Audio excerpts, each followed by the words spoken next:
back. So Charles Mingus, probably the last of the big names of 60s jazz, when jazz was still at a prominent place in American popular music. As we've talked about at length before, by the 70s, it became more of a niche market in terms of commercial releases, and this will be the second to last jazz album that we cover, period. So it will, this will, it will be the second to last album we cover, period. I think we do one in the 70s. So Mingus is kind of like the everyman of jazz. He collaborated during his career with Dizzy Gillespie, Louis Armstrong, Duke Ellington, Charlie Parker, Herbie Hancock, Danny Richmond, and then was the composer of and the frontman and a piece of basically bands of everybody else who was anybody else in jazz from roughly about the 1950s until the late 1970s, the time of his death. As you might imagine, because it just seems like every jazz musician from Miles Davis to Bleeding Gums Murphy has a epically tragic life. Mingus, like many of his contemporaries, lived a hard life in terms of his upbringing, as well as he was well known for not buying into the drug lifestyle of jazz. In fact, he was, as much as he loved some of his contemporaries, most notably Charlie Parker, who he considered his mentor and the greatest player in terms of inspiration to him. He did hate the drug lifestyle, but he was a smoker and was known as sort of an iconoclast, and sadly he did die relatively early at age 58 after a long battle with ALS, which it seems to be particularly cruel for someone who is a jazz musician. So I think it's already a tough enough time. I don't know if we need to go that way, but just so you know, he is unfortunately another sort of sad story in terms of jazz. But with that being said, his music lives on and is still considered to be amongst the most revolutionary and the most influential jazz music that was created. Just a little bit of a quick bio here. Mingus was a double bassist, a pianist, a composer, and a band leader. Interestingly enough, Mingus's first love, and I think what he would have broken into if it was a different time, was actually classical music, but the field was still highly segregated at that time. And that was a big theme of his music, was racism, discrimination, injustice, and social issues along the way. And a lot of people think that a lot of his music stemmed from a lasting hurt from being excluded from the field of classical music. He most notably studied trombone and cello throughout the 30s and was considered to be an excellent player in those, but was basically told that there was not a place for black musicians in classical music, so he moved to to study the bass in the late 1930s, and his jazz career was picked for him in many ways. Mingus is well known as being one of the major figures in the world of collective improvisation, which is exactly what you would think it would be based on hearing it. Just kind of going in and just playing based on what you're hearing from the person who starts playing. And I think that was why he was able to collaborate with so many famous musicians who played similarly, or he could be plugged and played into places as needed, kind of, because he had that skill set. Mingus was born in Nogales, Arizona, and raised in the Watts section of Los Angeles, which was primarily African-American, and still remains to this day a primarily African-American section of Los Angeles. His dad was an army surgeon who had a very interesting mixture of different races. He was part African-American, part Native American. There was some German there. His mom was a Chinese-British subject of Hong Kong, so she had Chinese and white ancestry as well. So Charles Mingus really was multi-racial in a time when, he could sort of come at it from different angles based on where the world was at that point. He was only allowed to listen to church music in his house, but as you might imagine, for someone who showed an aptitude for music, he found ways around that and became familiar with modern music, most notably listening to Duke Ellington quite a bit. But like I said, his first love was still doing classical music, not necessarily becoming a jazz musician. By his teenage years, he was writing advanced musical pieces that were considered similar to the third stream of jazz. I'll put up some clips to illustrate third stream jazz, but really Mingus as well as a German composer, are sort of known as the two people who are the best examples of it. So in listening to Mingus, you'll, maybe not this album, but his earlier works for sure, you'll get it. But a long story short of Third Stream is it's a fusion of jazz and classical music. So Mingus did manage to weave some of that classical music into his jazz playing. He earns a rep of being a jazz prodigy and tours with all the big names throughout the 40s, most notably Charlie Parker in the early 50s. He considers him a seminal influence and the greatest genius and innovator in jazz history. The problem for him was that he really had a love-hate in that he loved his music, but he hated his self-destructive lifestyle. And he just didn't like the idea that you had to be self-destructive to be a jazz musician. And that was a big bone of contention. And, Charlie Parker, like Coltrane and like many others, died very early. Coltrane did kick his addiction. Charlie Parker never did. Obviously, we talked about Dolphy before, who obviously had a totally different scenario where he had an early health issue that claimed his life. But Parker did not like that lifestyle. He did live hard, though, in terms of his intensity, in terms of how he saw the world. He was a chain smoker, and I think there was an intensity with him that burned throughout all of his music that gets brought up quite a bit. Interestingly enough, Parker starts a record label in 1952 that he calls Debut Records, and it's focused entirely on recording young, previously unrecorded artists. He formed this because record labels, as we've talked about for all musicians, had a reputation, certainly even then in 1952, for treating musicians poorly in terms of royalty rates. Unfortunately, it's not super successful, but I don't think it was designed to be successful commercially. There were some people, most notably Dizzy Gillespie, who said that Mingus, as a record owner, was somewhat guilty of the same practices that he was supposedly starting the record label from, but a lot of other people credit him for allowing their music to be heard. And so I think in general, it's viewed as a positive, even though there weren't really any big hits outside of Mingus's own creations himself that were on there. During his most prolific 10-year stretch in the late 50s and then early 60s, which is where this album, The Black Saint and the Sinner Lady, comes from, Mingus recorded 30 records and broke through to the mainstream with, I'll do my best in terms of the Pithecanthropus erectus is the name of his big breakout hit. It's probably considered one of his three biggest albums. The one we're going to cover today is another one, and then MINGUS-THE, I believe, I'll double check to make sure I got the pronunciation of that right, is the other big album from him. And they all came during this time period. Like I said, Mingus continued to be prolific throughout the 60s and the early 70s, even when he's no longer able to play the bass or play any instrumentation. He is still very much involved in the studio and giving directions and composing all the way up until the end. Another thing to know is that when he collaborates with Danny Richmond, a drummer, and pianist Jockey Bayard, they are known as the Almighty Three, and so they're considered one of the best trios in jazz history. This album was released in 1963 and was immediately a huge hit in the jazz world and even broke through into the mainstream a little bit.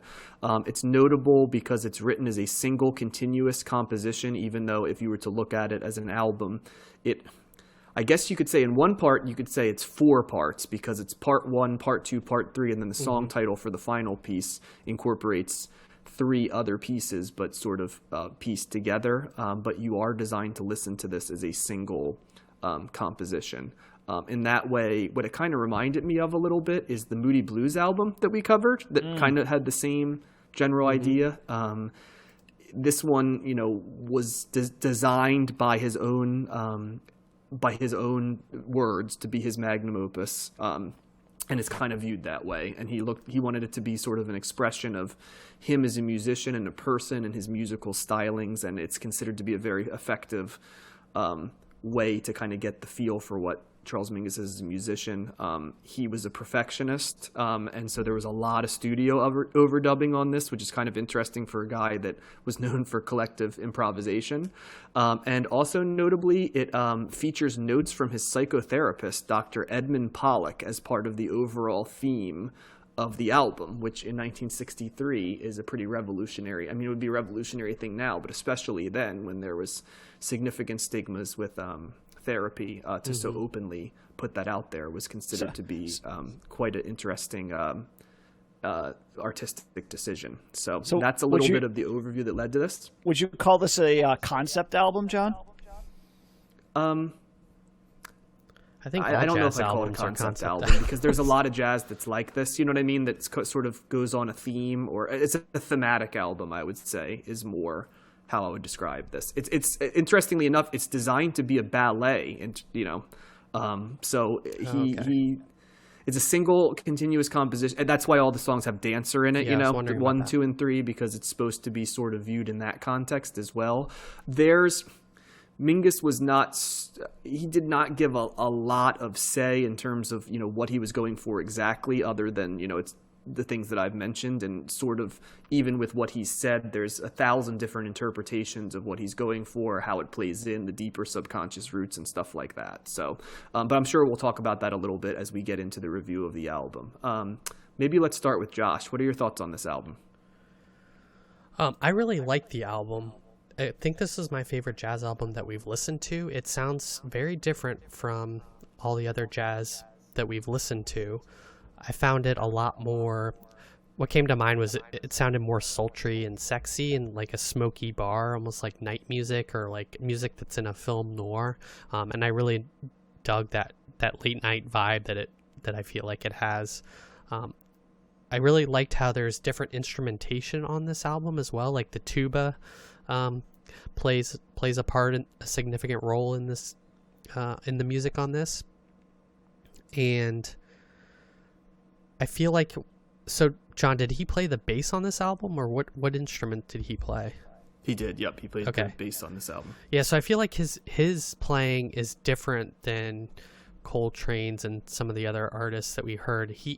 His playing feels more like supportive to the other artists, because you get like different, like the horns on this album, or like the piano, they seem more stood out than the double bass. I don't remember hearing a double bass solo on this, for example, or it just doesn't have the kind of strong, like the sheets of sound that like Coltrane has, you know, where he blasts in, and it sounds so pronounced compared to this. This sounds more like an ensemble, even though at times everybody is playing, you know, different parts, almost like different rhythms and tempos or something, almost like Captain Beefheart at times. But do you guys get what I'm saying at all about that?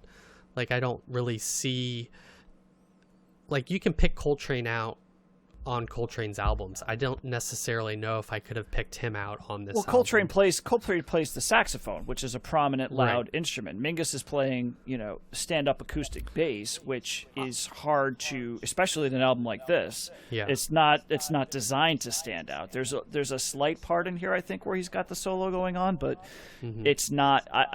It's almost designed for him to be in the background and to, you know, take second fiddle to the rest of the band. Well, you have to remember, he primarily thought of himself at this point and this piece as being a composer. Okay. So, like, the idea of him being the primary musician was probably lesser to the idea of him being the composer and the arranger of this piece. Gotcha. Okay, so that, yeah, I guess that's what I was picking up on when listening to this album. It's not almost in the way that Miles Davis was on his records, like Sketches of Spain and the thing. It's not about him, right, as the star, quote unquote star. It's more like the band itself and getting the themes and like John said, the composing of this entire album out there. So I picked up on that. I also like the recurring flute. I guess it's a flute that comes throughout the flute melody that comes throughout all of the tracks. If it was designed as a ballet, that makes sense, or thought of as a ballet, because it reminded me almost of like Fantasia or something like that, where it would keep coming up. And also the Spanish guitar, I noticed that as well throughout on the songs. And yeah, just kind of a different sounding jazz album that we've heard. It was very, I I found it very pleasing to listen to. I didn't find it especially difficult. There are sections where there's a lot going on, but it didn't feel too chaotic or abrasive in that way. I really liked it, and I kind of dug his vibe. I hadn't heard anything by him before, so this was a nice introduction to him. And I probably should mention that the instrumentation on this, before I throw to Matt, is there's flute from Dick Hafer, there's baritone sax from Jerome Richardson, there is the bass from Mingus himself, there's Quentin Jackson's trombone, there's 2 other horn players in the background on trumpet, Don Butterfield on tuba, there's a tenor sax, there is a Jay Berliner plays that flamenco guitar part that Josh just mentioned, and we talked about Danny Richmond on drums and Jockey Bayard on piano as well. So yeah, like Mingus full also orchestra plays a little bit almost. of piano on this as well. Mm-hmm. So Matt, what about you? What do you think? So I didn't know any of this going into this week, and I didn't know what to expect, but this wasn't it. I think one of the things I like about the jazz records that we've covered is that I think that even though there hasn't been a ton of them, it's been a small percentage. I don't know, maybe we've covered, 7 or 8 or something like that of the total 100. I think that we've gotten a good representation of a variety of different types of jazz. And, this kind of came as a surprise. I was expecting this to be a little bit more in the vein of the Coltrane records that we listened to. This was a much fuller sound. It was intense at times. You could totally tell there's tons of instrumentation going on here. It seemed like I felt like I was like getting ready for a burlesque show is what it was. A lot of the horns and the way that they're doing the horns, because a lot of it I could tell that they not only were they playing the horns, but I'm guaranteeing they're taking the plunger, the end of a plunger, and putting it at the bell of the horn, and they're moving it back and forth to kind of really get that drawn out wah sound and like back and forth, and that's totally what they're doing there. It almost sounds like words at times. I was wondering if they were saying words. It's just it's a different type of effect. I don't think we've heard it on any jazz records that we've covered so far. So I really liked the unique aspects. Like I think the flamenco guitar is a great example of that. That's like one of you that's not really something that I think of when you think of traditional jazz, right? But that's pretty prominent at the end of the 3rd track and at the beginning of the 4th. So I think I liked it overall. I certainly liked it more as I listened to it, because the first listen was kind of like, what is this? Like I was just not expecting it. It definitely does feel like it comes from like a movie. Like Cherry had a good word for it, cinematic. It seems like it's a very cinematic type of sound.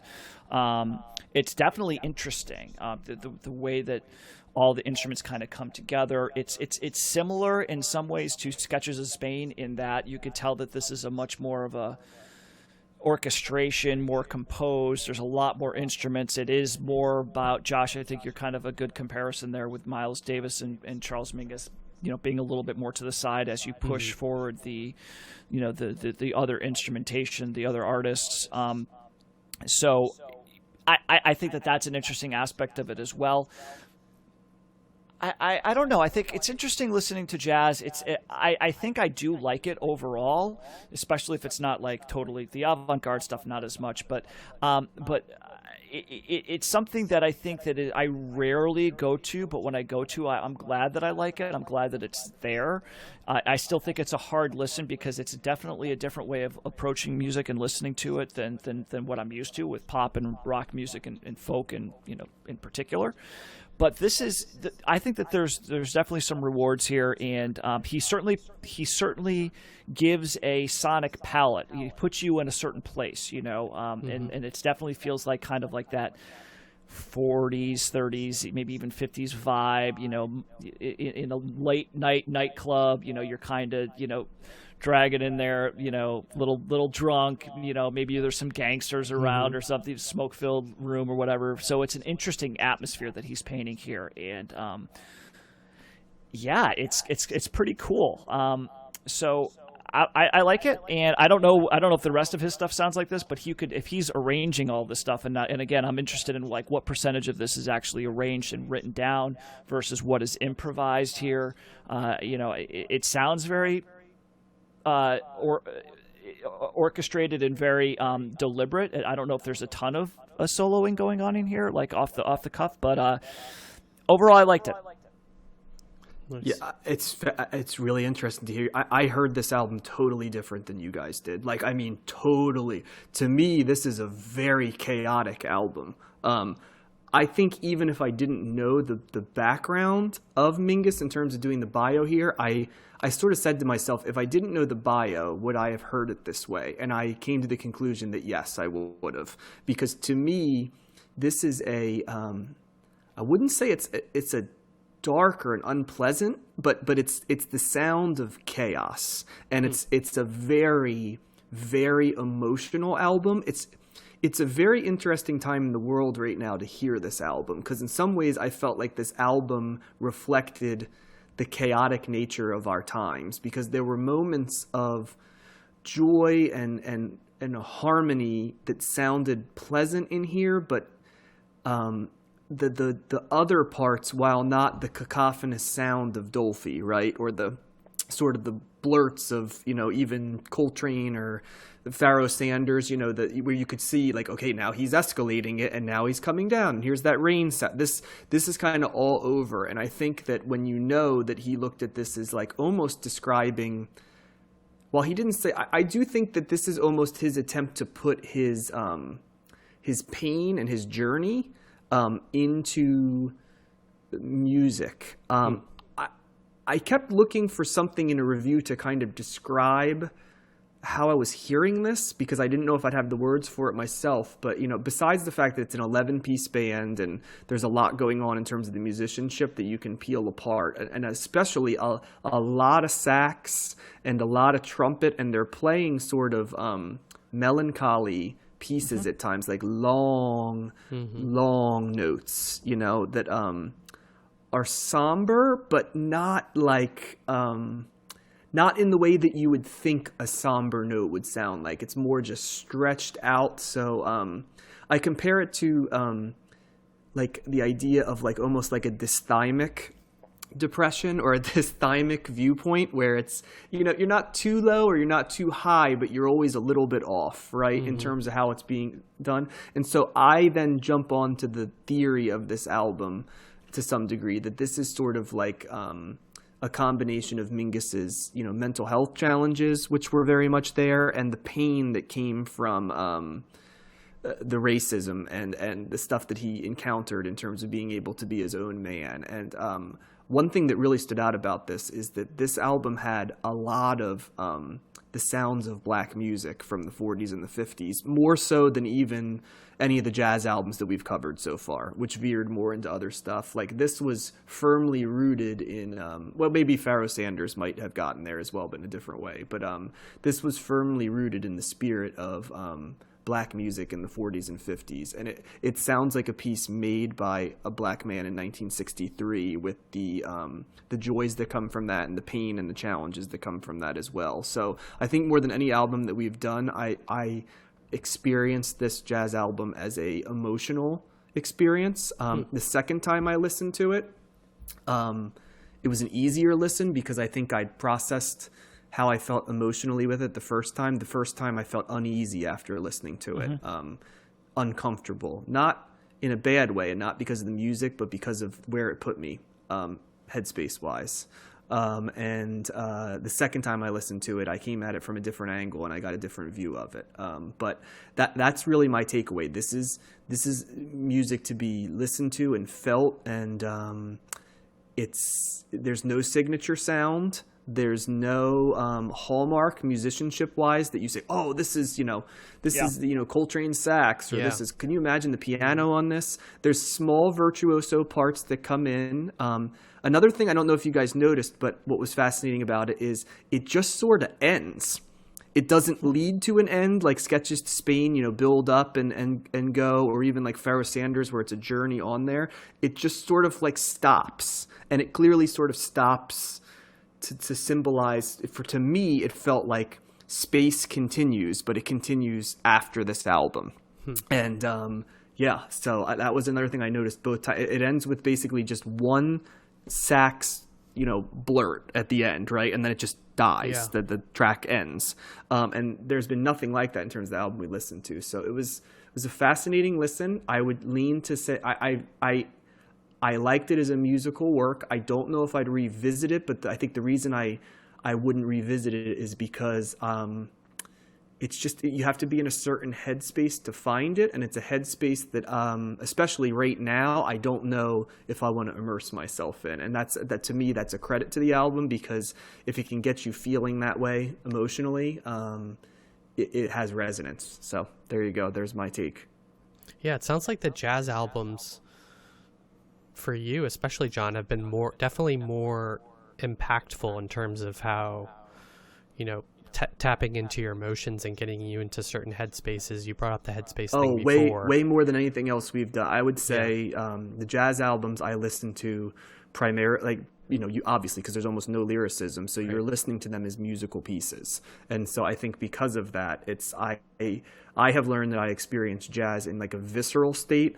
Probably, interestingly enough, probably the only thing I can compare it to is like how I listen to heavy metal, but in a very different way. Like heavy metal taps into sort of like an adrenaline slash, a level there, you know what I mean, where it levels up. Whereas this can take me all over to different places. So yeah, I think you're 100% right, Josh. Yeah, I mean that's the power of jazz, right, or classical music in the instrumental music that we listen to. I'll be interested to see hear if other people that listen to this album have their reactions to it, since we all had different takes on it.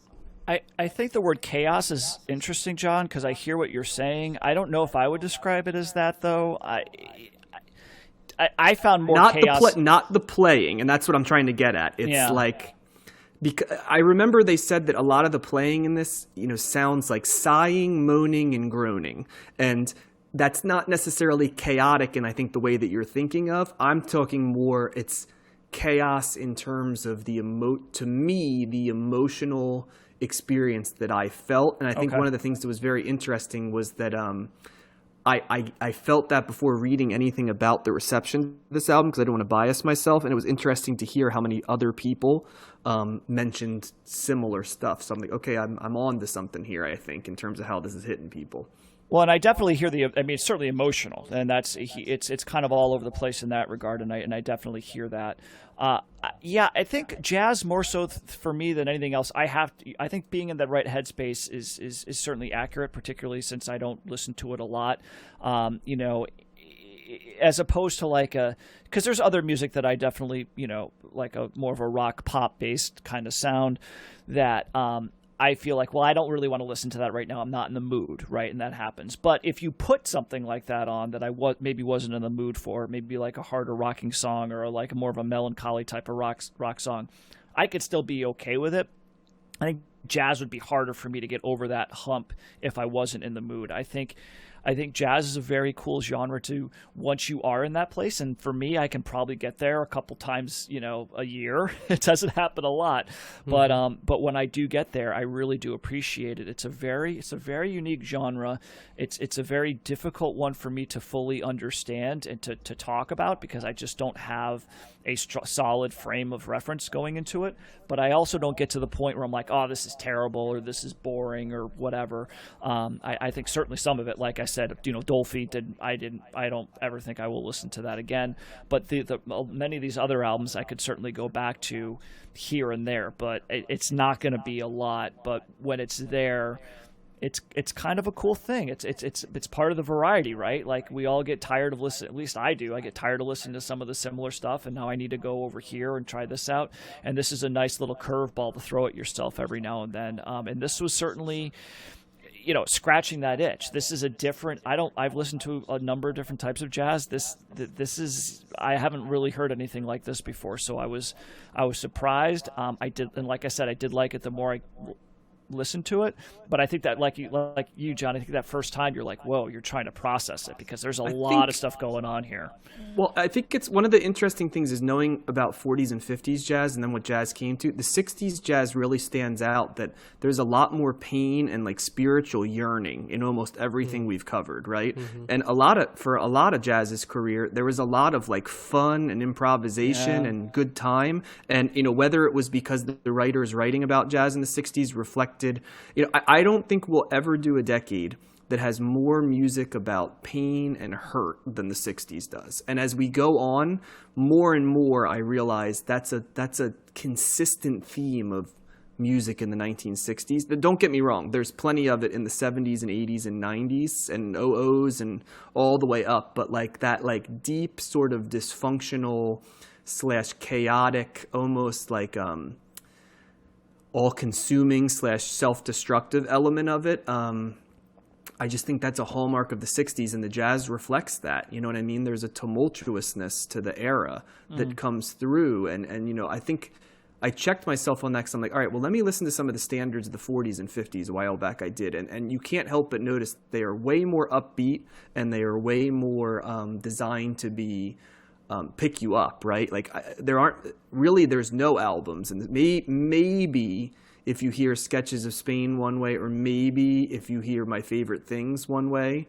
and if you accept that the Pharoah Sanders album is a journey of, that ends with a positive outcome at the end, you know what I mean, his spirituality, but probably that one to me was the most positive. But there's a lot of pain and a lot of hurt, and I think, Matt, that's a little bit of the reason why I, may not dig back into the stacks for these albums again, too, because you have to want to kind of peel back the skin there, and it's a hard thing to do, Yeah, I think I'm just looking at this now on Wikipedia. The description of this, the type of genre, experimental big band music, which I thought was interesting because it does. I like, because big band stuff is great, to like, but like that upbeat stuff. But this is, like you could see that being the case here, the experimental nature of it. It's like it went to an introspective phase in the 60s almost. I'd also be interested to hear what the next album sounds like, because it's called Mingus, Mingus, Mingus, Mingus, Mingus. So, what?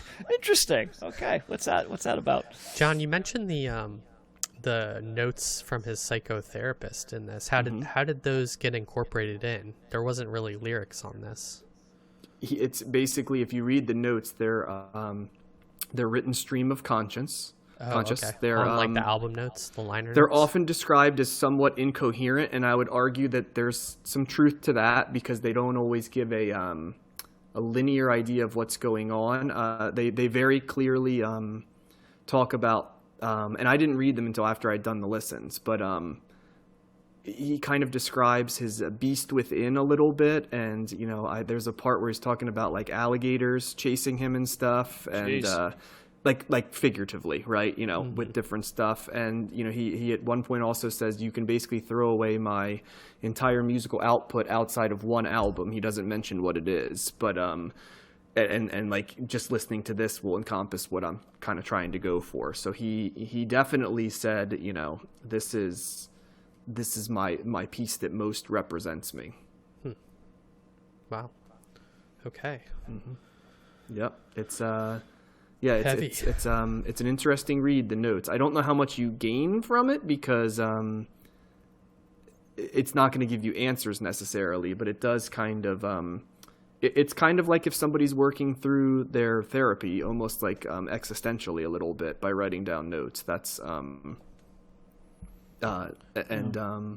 Mingus's belief is publishing the notes of his psychologist along with it, because he's got his, in the liner notes, and then the psychologist writes his very clinically, and he thought that the psychologist would do a better job of explaining why this piece of music was so important to him, because he knew it would be received, because it doesn't sound like anything he did before, right? And it was kind of met with shock a little bit.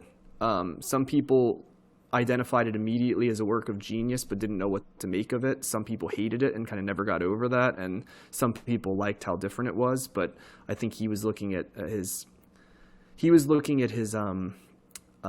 therapist to kind of like explain the importance of it to him on sort of a deeper level, in I guess more coherent language than sort of the stream of conscious that he used himself. Interesting. Yeah, he's got the number 2 album in the 1950s. Wow. Yeah. It's so you should see. I mean, he had hits before. Like I said, he was considered to have, you know, a significant hit in the 50s, and MINGUS-THE, another one they mentioned, was before that as well. But yeah, interesting guy. Hard for me to tell you whether or not to listen. I think if you're a jazz aficionado, you already know this album. If you are someone who is leaning into looking to jazz, I think you also will enjoy this album. If you're a person for whom jazz does not come easy, or I don't know if jazz is not your inclination and you're not in an exploratory mood, I don't know if I would recommend this. But if you're in an exploratory mood, it's worth a listen. And like I said, if you listen to jazz, there's no way this has not passed through your purview at this point. So yeah, we only get the snapshots on the podcast of these artists. We don't get to see their whole careers for the jazz, you know, with the exception of the Beatles. We're not listening to and I apologize for not album. talking about the structure of this album or the musicianship, because there's plenty of it, but it definitely was not meant, like I said, to have virtuoso soloing and stuff that stood out. I mean, there's excellent piano work on this, there's excellent drumming on this, there's excellent sax on this, but they all piece together, and they have small, tiny breakout points, and that's by design. So I don't want you to think that we're minimizing the quality of the talent on here. The talent is undeniable, but it's a hard album when you're trying to give this other context to explain that way. We would need much more time, and we're not going to have it.